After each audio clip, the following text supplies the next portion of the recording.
Hannah, I just handed in the divorce papers. Great. I take it you know where we both stand on custody of the kids. The twins, Ben and Ivy. You get Ivy, and I get Ben. To tell you the truth, I still don't agree with it. What good is complaining after all this time? It's already decided, and there's no going back. I know that. But I can't just look the other way when you call our daughter such horrible things. A brainless good-for-nothing? Really? It's the truth. What do you want me to do, lie? I have to take Ben because my dad's company is in urgent need of a successor. But Ivy? Yeah, that's not happening. It'd be one thing if she was smart and gifted like Ben, but it seems like she didn't inherit my amazing elite genes like he did. Her grades are average at best. Her face is ordinary. She's not even good at sports. She has no redeeming qualities. She's literally the most average kid I'd ever met. Why would I want her? In any case, the only life that could possibly await a girl like that is marrying into the family of some run-of-the-mill office worker. There's no way she's got what it takes to inherit my dad's company. What benefit is there in having her around eating my food? As long as I get Ben, I'm happy. Oh, good grief. It goes without saying that you better not ever say any of those things to her face. But don't go spewing your poison in front of Ben either.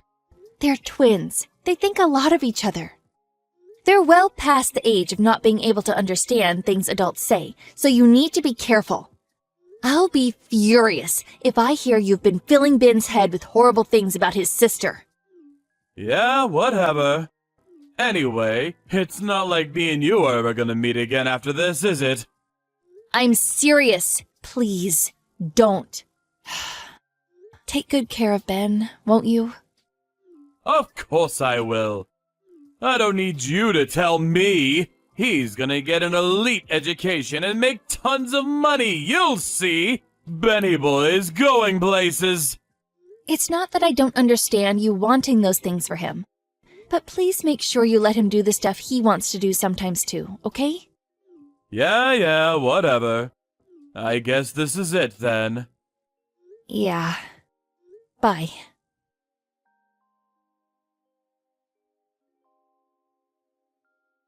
Hey, Mom, is now a good time? Hey, Ivy. Sure, what's up? So I'm heading to the station near college right now. You'll never believe this, but my old dad is waiting by the ticket gate. What? What do you mean? My friend who went home before me sent me a message. Apparently he's going around the station asking every single young girl he sees, "Are you Ivy?"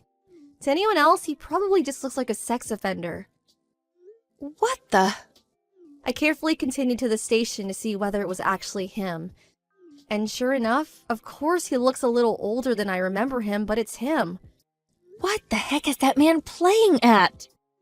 Right? After all this time! He was dead set on only taking Ben back then, too. He had no interest in me whatsoever. I remembered like it was yesterday, how he smugly declared, "I'm fine as long as I have Ben," while reclining on the sofa and chuckling to himself like a jackass. Oh, me too, sweetie. Anyway, I need to come home, so I'm gonna enter the station through the ticket gate on the opposite side of the station, the one by the tracks. I'll probably be 1 or 2 trains later than usual. Okay, got it. Make sure he doesn't see you. Be careful, Ivy.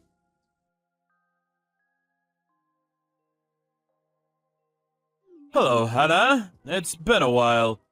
It's me, Gary. We need to talk. We do? Yes, we do. So it's like this, see? About a week ago. You were lurking around the station like some creep trying to find Ivy?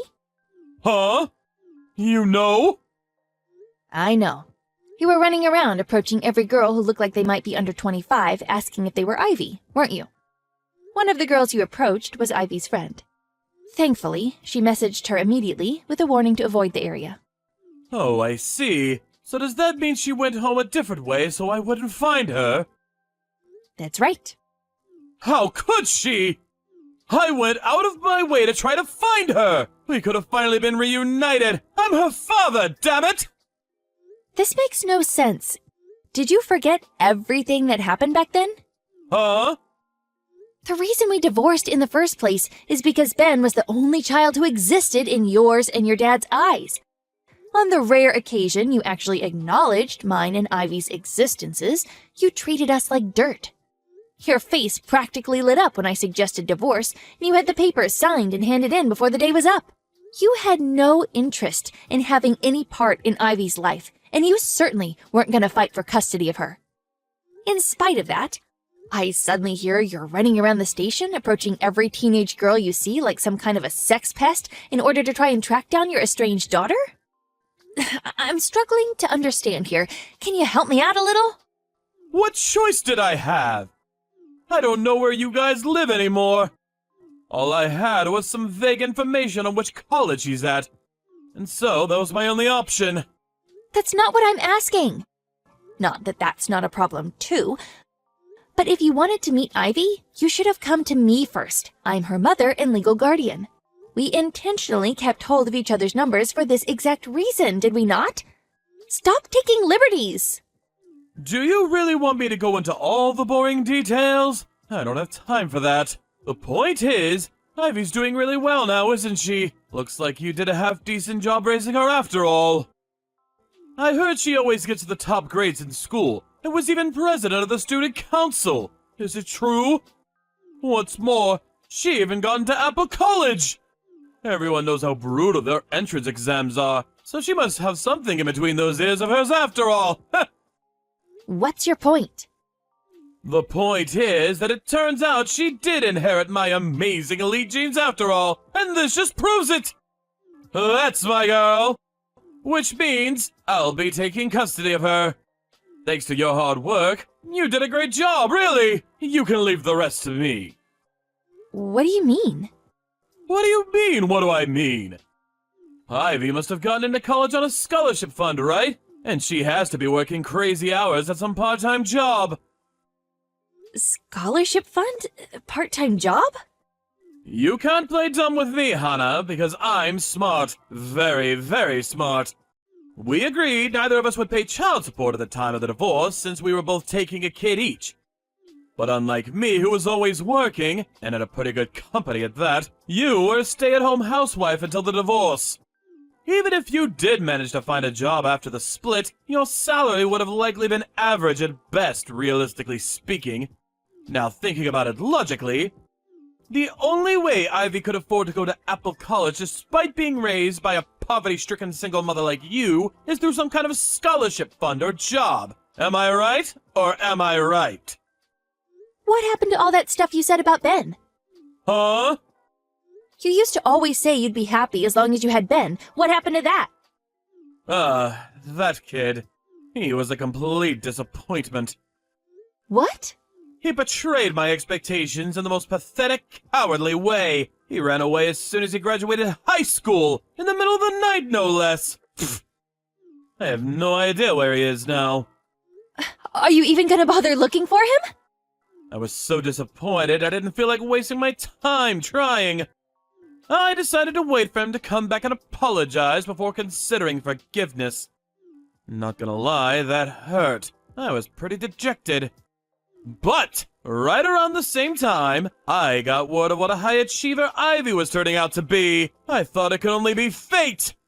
Which is why I'm doing whatever I can to find her as quickly as I can. With me raising her, she won't have to waste her time working some crummy job or relying on scholarship money to study. I'm exactly what she needs right now. Oh yeah, my dad changed his mind. He's ready to let her be the successor to his company now. Gary, do you even know which faculty at Apple College Ivy is studying at? Huh? The legal faculty. What? Wasn't she majoring in economics? She decided she wanted to be a lawyer and went to college to study law instead. A lawyer? No, she will not be a lawyer. Starting next year, we'll transfer her to the Faculty of Economics. Contact the college and have them initiate the procedures. Now! Why? Because she has to inherit my dad's company! She can't do that if she's a frickin' lawyer! She has to learn economics! There's no other option! Oh, so that's why. Huh? You were trying to force that on Ben, too, weren't you? Forcing? A father's authority is final! He has no right to disobey my command, and learning economics is an essential requirement of inheriting my dad's company! You should be careful how you speak to me! Do you have any interest in what Ben himself wants to do with his life? Do you even know what that is? Huh? Your son wants to be a chef. A chef? You do know how much he loves cooking, don't you? Oh yeah, I remember catching him wearing that stupid hat a while back. That stuff's for pansies! I told him how shameful his stupid effeminate behavior was and banned him from embarrassing me by ever doing it again!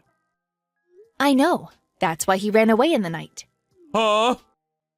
Ever since he graduated high school, he's been working part-time to save up money to go to a specialist culinary arts college. He's set to start studying there next April. He is? Hey, wait a second. How do you know all this? You weren't supposed to meet him after the divorce! We agreed! I know, we didn't meet. At least not while you had legal custody of him. Huh? What are you trying to say?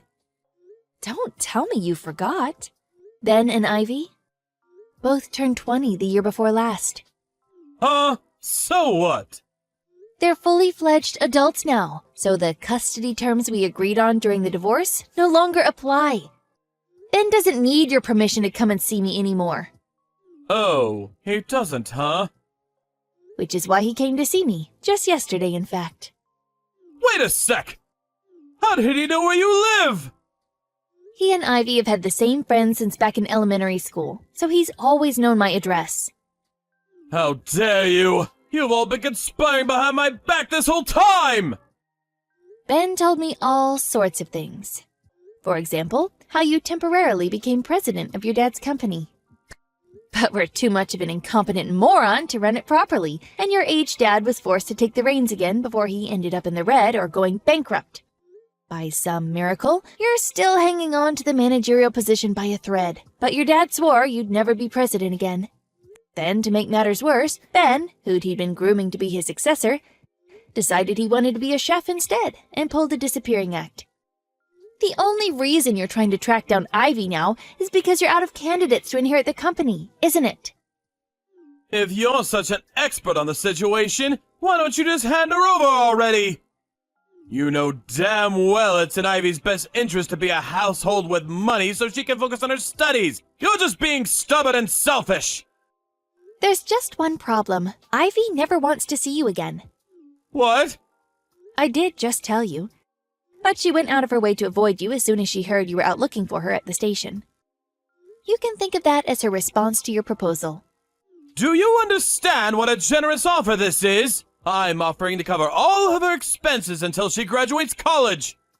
Not only that, but there's a CEO position waiting for her when she does. With me, she walks the path of the elite. With you, it's nothing but poverty, poverty, poverty! The opportunity to live a life free from financial worry is staring her right in the face! She'll never struggle for money again! Gary, Ivy isn't studying on a scholarship. Huh? She doesn't have any money worries at all. Don't make me laugh. There's no way a peasant like you could afford to cover her tuition fees at Apple College. What did you do? Rob a bank? You're obviously just making up desperate lies because you're scared of losing her when she realizes how much better her life will be with me. I've got it. Fine. I don't mind if we get back together. Excuse me? If we do that, you can guarantee Ivy a better life without having to say goodbye. Win-win! No, really. We're doing fine for money. You're clearly putting up a bold front. Tragic. I know that deep down you're chomping at the bit to go ahead with what I'm proposing. You're just too proud to admit it. One thing, though. When I say me and you can get back together, you should know what I mean is, I'll let you be my personal maidservant. Ever since my mom died, we've been forced to hire a maid, which means the finances have taken quite a hit. We could do with some free labor. This is actually perfect timing! I married a lawyer. What? We were introduced through a friend when Ivy was in her second year of high school. Ivy calls him Dad now. She does what now? How dare she, that traitor! It's thanks to his influence that she decided she wants to be a lawyer. Even so, I'm her dad and always will be! Actually, the adoption procedures were recently finalized, so legally speaking, he's her dad now. What? You let him do that? As you probably know, a lawyer's salary isn't half bad, and he's been kind enough to cover half of her college expenses, so you really don't need to worry about us struggling. Half? He did offer to pay the full amount, but I worked so hard to save up money to send her to college before we got married. Plus, Ivy herself has been working long hours too. So to make sure we'd never forget what we went through, we have a constant reminder of the importance of hard work. We paid the other half ourselves. I don't understand. Why wouldn't you accept? It makes no difference whether you understand or not, so that's fine.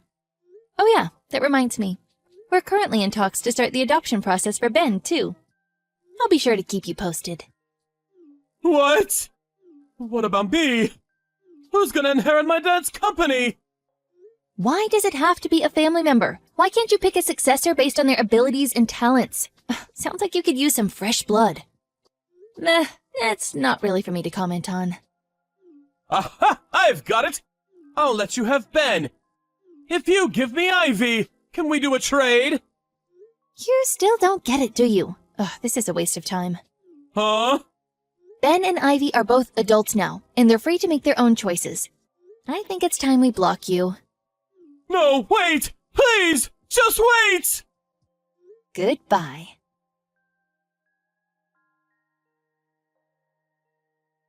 I heard through a friend a few days later.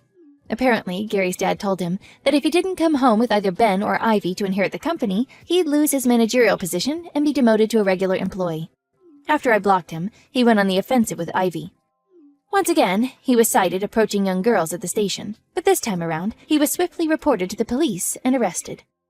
My husband, the lawyer, decided it was time to take action. He had a restraining order put out against Gary, banning him from ever coming near any of us again. A year later, Gary's dad's company went bankrupt.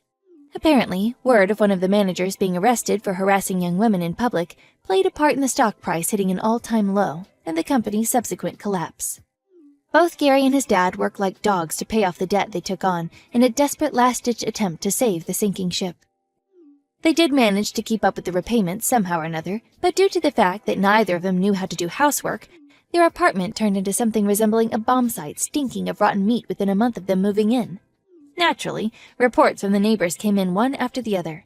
Now, no one has any idea where they disappeared to after being handed the eviction notice.